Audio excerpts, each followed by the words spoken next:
Hey guys, this video is brought to you by the brilliant OneFootball app. There is so much happening around the world of football right now and it is so difficult to keep a track of everything. Well, OneFootball makes that very easy for you. OneFootball is my personal go-to app whenever I need to look up something about Chelsea, about Premier League, La Liga, Bundesliga, Serie A, Ligue 1. Everything is available out there. Every transfer rumor, information about every player, whatever you need is available on the OneFootball app. Please head into the link given in the description below and download the OneFootball app now. As possibly bleak as this.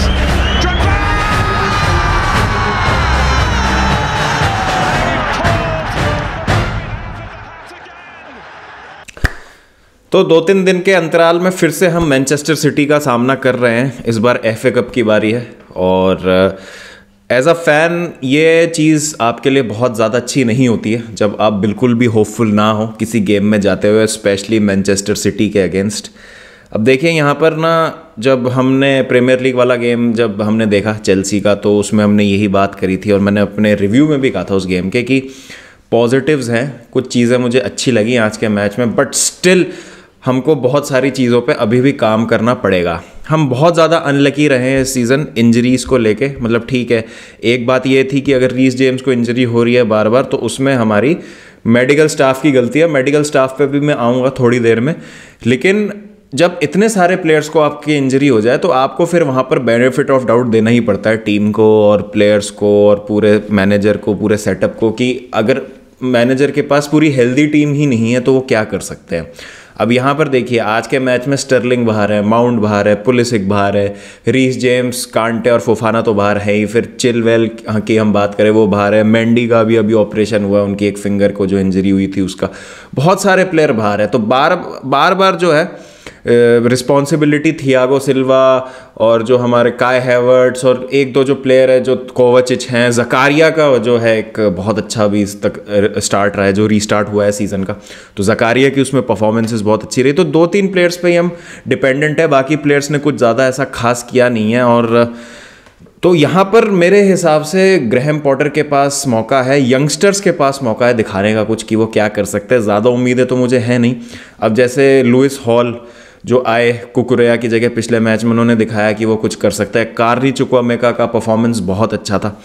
तो youngsters पे अब भरोसा करने की जो है बारी आ चुकी है मेरे हिसाब से, क्योंकि अगर आपको याद हो जैसे हम फ्रैंक लैम्पार्ड के पहले सीज़न में जाएँ जब वो चेल्सी के मैनेजर बने थे नए नए, तो ट्रांसफ़र बैन था, सीनियर प्लेयर्स बहुत ज़्यादा कुछ रिस्पॉन्ड कर नहीं रहे थे जैसा वो खिलाने की कोशिश कर रहे थे, तो उन्होंने यंग प्लेयर्स पे भरोसा दिखाया। जैसे उस टाइम रीस जेम्स थे, मेसन माउंट थे, टोमोरी थे, टैमी अब्राहम थे, इन प्लेयर्स ने मिलकर, बिली गिलमोर हमने देखे थे उस सीज़न, कुछ उनकी अच्छी परफॉर्मेंसेस रही थी। तो ऐसे प्लेयर्स का खेलना ज़्यादा ज़रूरी है जो कि परवाह करते हैं इस क्लब की, जिनको पता है कि अगर हमने चेल्सी की शर्ट पहन रखी है तो what it feels like to be a Chelsea player, और पूरी जान लगानी है फैंस के लिए, टीम के लिए, पिच पे जो है प्रॉपर तरीके से अपना 100% देना और पूरा एफर्ट लगाना है, तभी जाके मुझे लगता है कि कुछ हमको पॉजिटिव आज चीज़ देखने को मिल सकती है यहाँ पर। बाकी अगर मैं मैच के लिहाज से बात करूँ तो मैनचेस्टर सिटी के फेवर में ऑड्स जो है बहुत ज़्यादा स्टैक्ड है, बहुत हैविली स्टैक्ड है ये गेम मैनचेस्टर सिटी के फेवर में।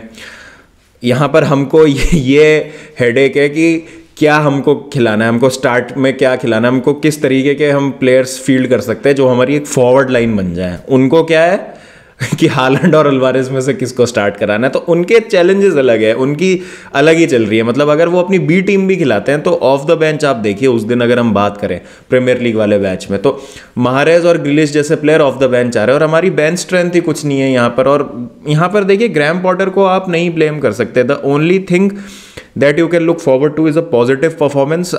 मैं देखना चाहूँगा प्लेयर्स जैसे गैलेगर हैं, लुइस हॉल हैं, कार्नी चुक्वामेका हैं, इन प्लेयर्स को आज मौका दिया जाए, उनको स्टार्ट कराया जाए और होपफुली हम कुछ निकाल सके इस गेम से। और अगर यहाँ पर एक विक्ट्री मिल जाती है, may be just may be वो मोमेंटम मिल जाए हमको, वो कॉन्फिडेंस बूस्ट मिल जाए, क्योंकि अगले कुछ मैचेस जो हैं, जैसे फुलम से हमारा प्रीमियर लीग में मैच है, फिर क्रिस्टल पैलेस से भी हम खेलने वाले हैं, वो आसान मैचेस नहीं होने वाले हमारे लिए किसी भी लिहाज से। तो कुछ अगर हमको किसी भी तरीके की फाइट पुटअप करनी है और किसी भी तरीके का हमको जज्बा दिखाना है तो आज वो एक मौका है, क्योंकि आपके पास खोने के लिए कुछ है नहीं ना। आप ज़्यादा से ज़्यादा क्या करोगे, आप फिर कुछ ट्राई करोगे, फिर आप हारोगे, आप हारे तो जा ही रहे हो। और मैं जैसा मैंने कहा एज अ फैन ये बहुत ज़्यादा ख़राब बात है जब आप इस तरीके की नेगेटिविटी आप लेके आते हो कि यार आप तो हार ही रहे हो, आपके पास कुछ नहीं है, मतलब ये तो फ्री हिट है। ठीक है, ये सीज़न जैसा मैंने कहा कि लॉन्ग टर्म में हमको टाइम देना पड़ेगा पॉटर को एक प्रोजेक्ट बनने के लिए, उनको फेयर चांस देना पड़ेगा, उनको प्लेयर्स देने पड़ेंगे उनके, तब जाके हम उनको जज कर सकते हैं। लेकिन शॉर्ट टर्म में सफरिंग बहुत ज़्यादा है, और वही वाली बात है, ये जो हम अभी सफ़र कर रहे हैं वो उस चीज़ का ही ये पार्ट है आज का मैच भी। और थोड़ा सा आप देखिए लक भी तो साथ दे नहीं रहा है, कैसे मोमेंट पे कैसी सिचुएशंस में हमारे प्लेयर्स इंजर्ड हो जाते हैं अचानक से। तो वो कुछ चीज़ें जो मेरे ख्याल से चेल्सी जिनको ध्यान में रखते हुए आज एक यंग और एक फ्रेश लाइनअप उतार सकती है। जैसा मैंने कहा था कि लीग कप वाले मैच में जब लुइस हॉल वगैरह खेले थे तो मेरे को उनकी परफॉर्मेंस ख़राब नहीं लगी थी। अगेन वहाँ पर भी जो लीग कप में हम सिटी से हारे थे, I think it was a good city side, finishing ने हमको लेट डाउन किया था वहाँ भी। तो ये कुछ चीज़ें हैं, और इस बार भी हमने अपने चांसेस नहीं लिए इस मैच में, एक दो हमको हाफ चांसेस मिले थे। तो क्लिनिकल तो होना पड़ेगा। प्लेयर्स जैसा मैंने कहा ओबामेयांग जो बिल्कुल भी मेरे हिसाब से he was not at all in the game पिछले मैच में, और बहुत ज़्यादा उनको बैकलैश मिल रहा है। तो आई थिंक यंगस्टर्स को मौका देना चाहिए उनके ऊपर, जो एटलीस्ट कुछ एफर्ट तो लगाएं, जो चाहते हैं कुछ करना। और कुकुरेया जैसा मैंने कहा, कुकुरेया कि मुझे परफॉर्मेंस बिल्कुल भी अच्छा नहीं लगा है पिछले 5-10 मैचेस में, और लुइस हॉल के पास यहाँ मौका है कि वो लेफ्ट बैक पोजीशन पे कुछ कर सकते हैं वहाँ पर। और इसी तरीके की मैं एक ब्रेव अप्रोच देखना चाहता हूँ पॉटर से, क्योंकि अगर वो फिर से डर के या घबरा के, वैसे तो कर क्या सकते हैं, वो ऑप्शंस ही क्या उनके पास। लेकिन हाँ, ओमारी हचिनसन है जैसे एक बहुत यंग प्रोस्पेक्ट है, और उनके अभी एकेडमी के मैचेस बहुत अच्छे रहे, उनकी परफॉर्मेंसेस बहुत अच्छी रही है। पूरा चेल्सी फैन बेस जो है वो चाह रहा है कि हचिनसन को चांस दिया जाए। तो कुछ इस तरीके का हमको देखने को मिलेगा। तो यहाँ पर हम बोल भी सकते हैं हाँ कि ठीक है, मैनेजर ट्राई कर रहा है, यंगस्टर्स को मौका दे रहा है, अगर सीनियर प्लेयर से कुछ नहीं हो पा रहा, लेकिन तब भी मतलब ठीक है, जो चीज़ें उनको ठीक होने में टाइम लगेगा। तो प्रिडिक्शन तो देखिए अब मैं दूंगा नहीं यहाँ पर, मैं हमेशा कुछ प्रिडिक्ट करता हूँ बट कोई फ़ायदा नहीं है प्रिडिक्शन देने का, बिकॉज रेलिवेंट ही नहीं है इस समय। तो हमको तो सिर्फ प्रोग्रेस देखनी है, चेल्सी किस तरीके से आगे जाएगी, मैच दर मैच चेल्सी किस तरीके की परफॉर्मेंस दिखाएगी, वो हमको देखना, मतलब वो हमको देखने के लिए उत्सुक रहना पड़ेगा बहुत ज़्यादा। और वो मैं देखने के लिए इंटरेस्टेड हूँ कि किस तरीके से हम आगे बढ़ते हैं, स्पेशली जो अभी हम एक अच्छा मैच खेला लेकिन रिजल्ट हमारे फेवर में नहीं गया, तो उस चीज़ को हम कैसे टैकल करके और इस मैच को अप्रोच करते हैं। एक निज़ार कंसेलो ने रिपोर्ट भी किया था कि एक दिन जो था बीच में वो ऑफ होना था, लेकिन ग्रैम पॉटर ने प्लेयर्स को बुलाया कुछ टैक्टिकल इश्यूज रिजॉल्व करवाने के लिए।